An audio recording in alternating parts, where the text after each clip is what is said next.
whatever, let's just do this. At a certain point, it's like, post. Close your eyes and post. Hi there, Paige here. I'm an artist, entrepreneur, and weirdo, and I've been doing a lot of content creator advice videos lately. I decided I want to do this episode because I got some questions about how to speak more comfortably on camera. And Godzilla knows I was not comfy when I started. I am not a techie person, and it is unsettling to stare into the camera's eye, the eye of Sauron. Let's look at it, the eye. Hi. But it's very uncomfortable and unsettling to sit there and talk to a camera. It's not natural, we're not used to it. It takes a lot of practice, I think, to get better at it. But I wanted to talk about some things that I've done to make it go a little bit more smoothly while I'm practicing that maybe you could try if you want. One of the first things that I've done is a technique that I call pre-gaming. It's kind of a cold open technique. Basically what I do is I set up the camera and everything, get my audio, make sure I'm recording. I will literally sit and talk to the camera for a little while before I start the actual content of the episode that I'm filming. And then when I go to do the episode, I will lop off the part where I was warming up so that it's not like unhinged. Because if I did that every single video, it would be like the unskippable podcast intro where they're doing like 35 different sponsors. You know what I'm talking about. People take forever to get into a video. Hate that. I get it. I get why they have to do that, but I hate that. So I do this cold open. It's different every time. You know what? I'll be vulnerable. I'll show you this episode's cold open. Please don't judge me. Ah, here goes. Okay, so what are we doing? What's our thing here? Oh boy, oh boy. What a day. It's been so crazy loud here today. Like lots of trucks coming by. The recycling truck came through, made a racket. People kind of coming in and out, like checkouts, lots of checkouts today. The airport, police, motorcycle. Like, y'all, I am tired. I am tired.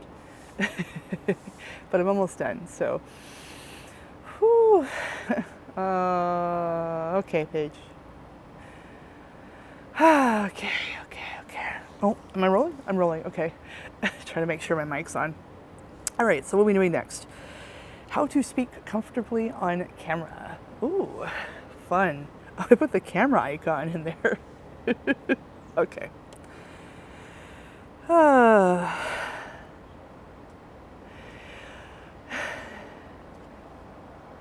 Hi there, Paige here. So yeah, the goofy cold open works pretty well. It just gets me so that I'm not self-conscious, so that I can get into things. Something else I've done that's really helped me has been tongue twisters. When you're talking in front of the camera, you're a host, you're using your speaking rhetorical voice. Legit, I work for myself. I live with an introvert who talks all day as a manager on Zoom meetings, so he does not want to talk at the end of the day. I am extroverted and I work for myself. A lot of times I'll be with headset working all day and I'm not talking to people, so I get really kind of awkward and I'm not even used to using my voice sometimes. Part of why the cold open works. But I found, especially when I first started, I had a hard time enunciating and getting through sentences and really using my voice. Because not only was I self-conscious in front of the camera, my voice was out of practice. So one thing I've done is a lot of tongue twisters, and I used to actually warm up every session with them. I haven't done that for a while. Maybe I should start again. I've noticed when I'm video editing that I'm doing more like vocal fry and things like that. Maybe I need to work on those vocal cords a little bit. But yeah, I've got some tongue twisters. And to find these, you can just Google tongue twisters and lists just show up. I'll do one for you. Peter Piper picked a peck of pickled peppers. A peck of pickled peppers Peter Piper picked. If Peter Piper picked a peck of pickled peppers, where's the peck of pickled peppers Peter Piper picked? I mean, yeah, right? But it does help loosen everything up. This one always gets me. Betty Botter bought some butter, but she said the butter's bitter. If I put it in my batter, it will make my batter bitter. But a bit of better butter will make my batter better. So 'twas better Betty Botter bought a bit of better butter. Whew, we made it. Anyway, after that nonsense, after that disaster of a script, the things you would naturally say on YouTube that you have in your own scripts and outlines, so much easier, so much easier. Even if you botch a word or a phrase or have to repeat something, it's not Betty Botter and Peter Piper, holy monkeys. Another technique is something that I do on our other channel from time to time with my co-host. So this is the Page Turner channel. I talk about content creation and whatever I feel like talking about.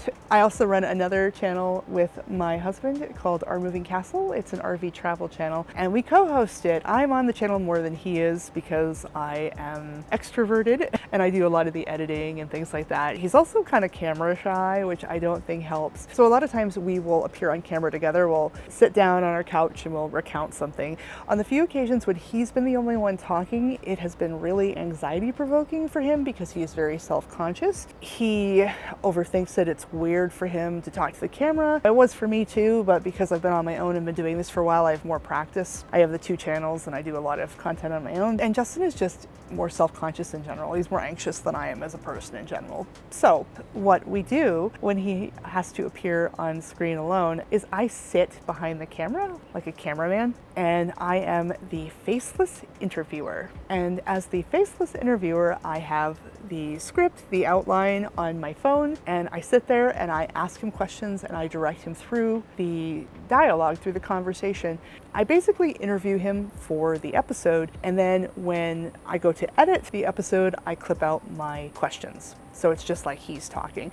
Sometimes I have to get after him because he won't restate the question. Like, he'll just start answering it in a way that if you clip out the question, it will make no sense to the viewer. So sometimes there's that aspect of it. But as far as it being easier for him to film, he finds it very, very helpful for me to be interviewing him and him not to be talking cold to the camera. It is a little harder for editing, but I am a very efficient editor. I'm competent at it, so it's not a problem for me. I'd rather have some footage of him talking, even if it takes a little bit more to edit, to ripple and trim and get it concise, than if I had nothing at all to work with, if he wouldn't film at all. So I work with him on that. This technique, the Faceless Interviewer technique, is used a lot on reality TV. You'll notice in their kind of talking sections that every now and then you will hear the producer or whoever the Faceless Interviewer is, you'll hear their question. If it's a situation where they've been asked something and it's an important answer, but you can't understand it without the question, you'll notice they keep them in sometimes on reality TV shows. But yeah, very common. It's a very effective technique for people who aren't used to speaking to a camera. And finally, something that I have found very helpful to me when I'm talking to the camera is something called the illusion of transparency.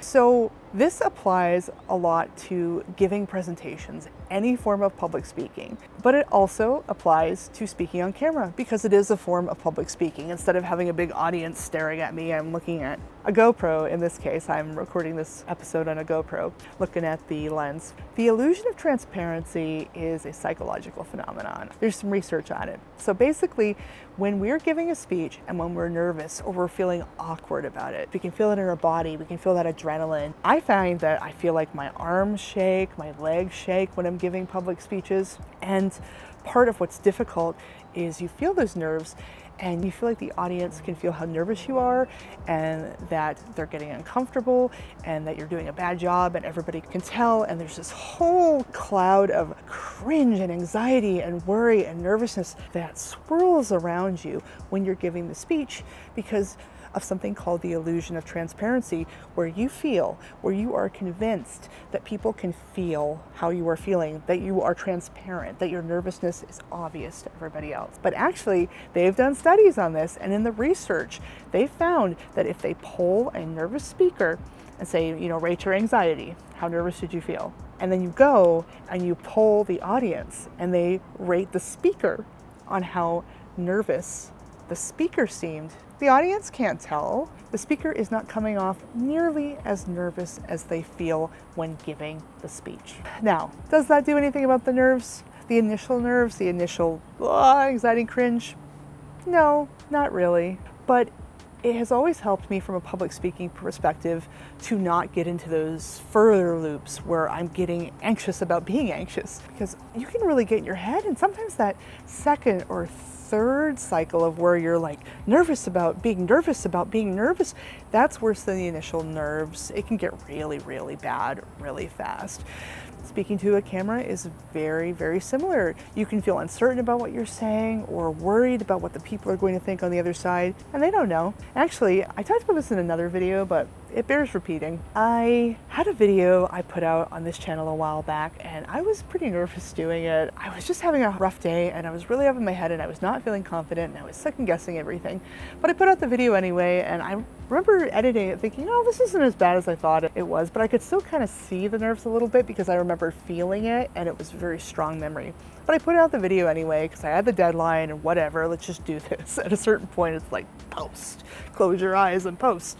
I did that, and one of the comments I got was one talking about how confident I seemed on camera and how they were envious of it. So if that doesn't tell you everything you need to know, we are our own worst critics. And I think the dread of working with the camera and the initial awkwardness, they feel like they're never gonna go away and they feel like they're gonna make a big difference. But in reality, if you get out there and you post, it goes away. You get better on camera, you feel less awkward, and ultimately, people can't tell if you're feeling uncomfortable most of the time, or at least you don't look as uncomfortable as you feel. So I found that very comforting. Thanks again for that great comment, for that great question about how to get more comfortable talking on camera. Hope this helped a little. It was great talking to you as always. Thanks for watching, and I'll see you in the next video.